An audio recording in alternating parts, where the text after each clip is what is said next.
brought to you by 1AAuto.com, your source for quality parts and the best service on the internet. Hi, I'm Mike from 1AAuto. I hope this how-to video helps you out.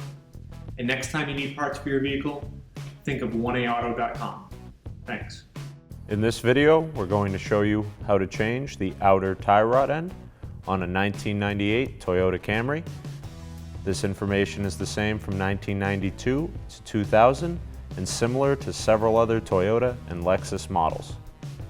The items you'll need for this repair: you'll need a new outer tie rod end from 1AAuto.com, 22mm, 19mm, and 14mm wrench, a 17 and a 19mm deep socket, a ratchet, a pair of needle nose pliers, a hammer, a measuring tape or a paint marker, a torque wrench, penetrating oil, a jack, and jack stands.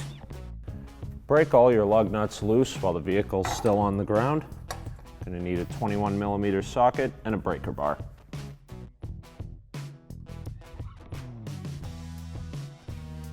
Install your jack under the vehicle. Line it up with the pinch weld. Jack the vehicle up high enough that you can get a stand underneath.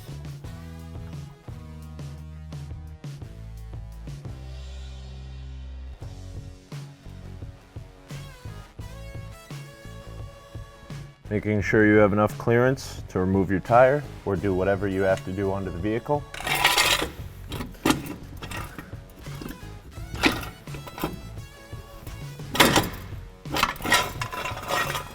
Install your jack stand onto this unibody frame rail under the vehicle. If you need to work on the rear of the vehicle, put your jack stand underneath and just ahead of the lower control arm here, right by the toe point.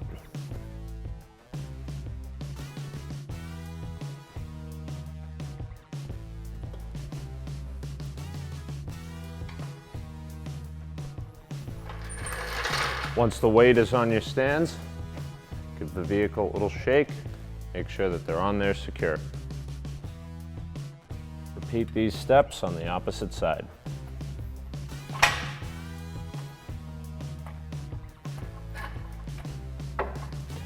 Make sure that you bring the vehicle up so that when it sits on the other set of jack stands, the vehicle will be level.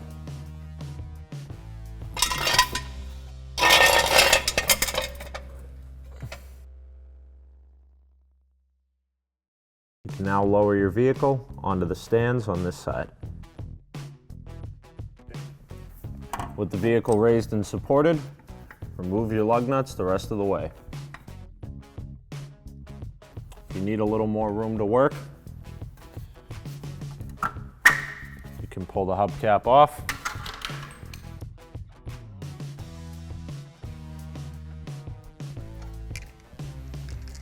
Remove your wheel from the hub.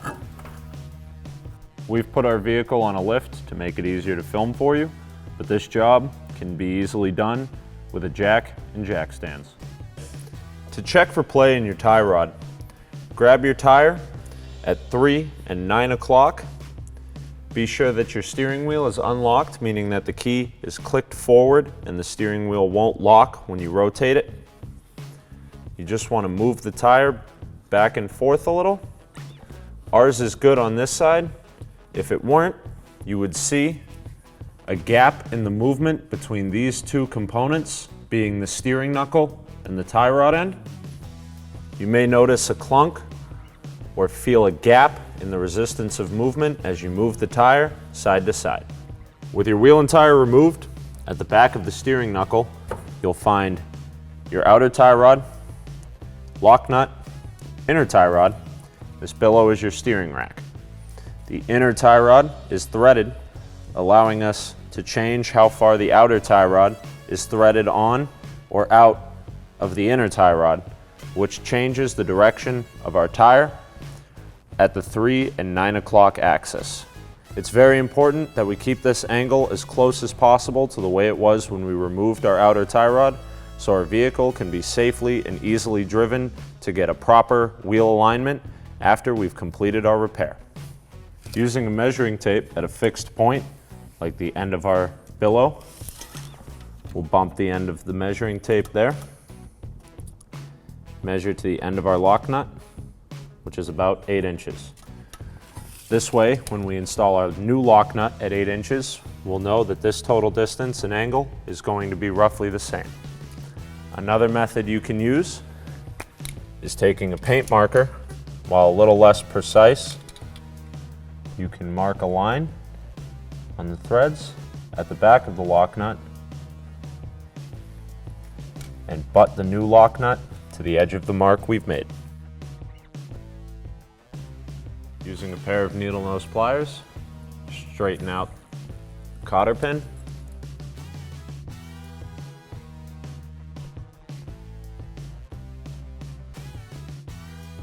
Grab the other end of the cotter pin. Work it out of the castle nut. Sometimes pinching it and rolling over the edge of the nut is the easier way to pull these out. Use a 17mm deep socket and ratchet to remove the castle nut from the bottom of the tie rod end. Leave the nut flush with the bottom of the bolt. You may have to spray some penetrating oil onto the lock nut in order to get it to release. Use a 22mm wrench and break the lock nut loose. Don't rotate it any more than just cracking it off of the back of our tie rod end. Be certain that the ends of the nut are flush with the end of the bolt. Use a hammer. Tap the tie rod out of the spindle. Finish removing the nut. And now that the tie rod is free of the spindle, it shouldn't take much force to tap the tie rod out without peening over the end of the stud. Our tie rod is going to spin off freely. If yours is frozen, you can use a 19mm wrench on the flat spots at the end of the outer tie rod and a 14mm wrench to hold the inner tie rod. Spin the outer off like that. But since ours is moving freely, we'll spin it off by hand. Then remove the lock nut. If you use the paint pen method, you'll see a clear line where we'll butt the edge of our new lock nut to. Here we have our old part that we removed from the vehicle and our new part from 1AAuto.com. As you can see, the parts are exactly the same. They have the same dimensions, length, width, the same threads to spin onto the inner tie rod. Our new part is actually serviceable, comes with a grease fitting, comes with a new castle nut and the hole already pre-drilled to insert the cotter pin, comes with a new lock nut and a new cotter pin to lock your castle nut into place once you've installed it into the vehicle. Your outer tie rod end can cause a sloppy feeling in the steering wheel, create some odd wear patterns on your front tires, can make the handling of your vehicle feel off if it has skewed the alignment from being towed to where the factory recommends or being towed in or out. So if you have a tie rod related alignment or steering issue or an odd wear pattern on your tires, this new tie rod from 1AAuto.com is going to go in direct fit just like your original equipment and fix you up right.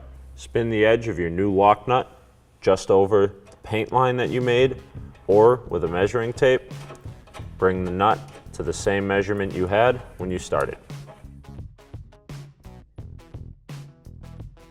Spin the outer tie rod onto the inner tie rod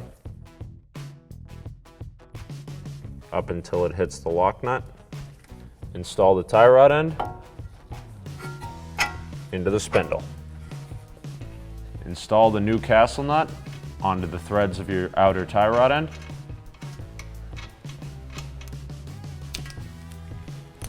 Tighten it with a 19mm socket and ratchet.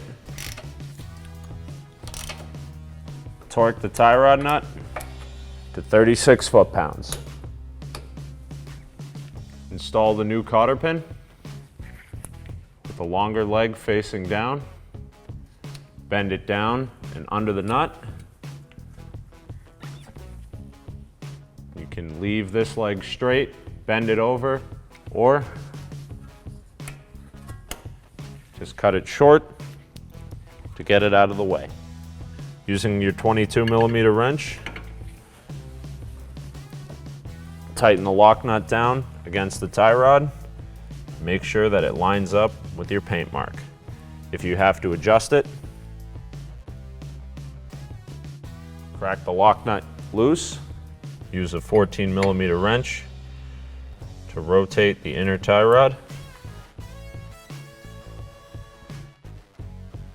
until it lines up with your mark or the correct distance. Hold the inner tie rod with your 14mm while you tighten the 22mm lock nut back down against the tie rod. After completing this repair, reinstall your tire, put your vehicle back down off of the jack and jack stands, and bring your vehicle to have a proper four-wheel alignment done as soon as possible. Start your lug nuts.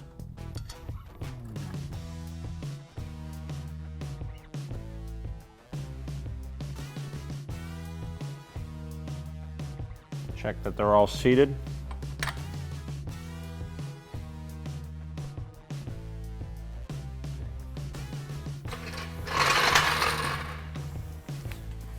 Jack up on your pinch weld.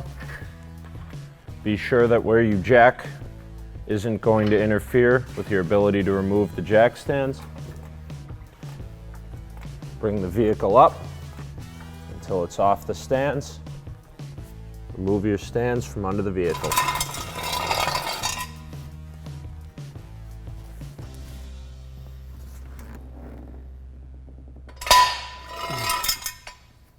With the stands clear, lower the vehicle, move to the other side, and repeat these steps.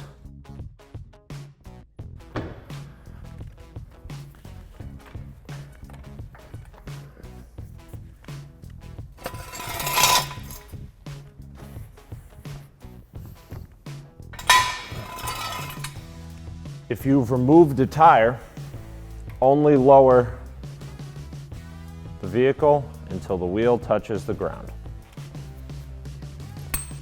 With partial weight of the vehicle on the ground, torque your lug nuts to 76 foot-pounds in a cross pattern.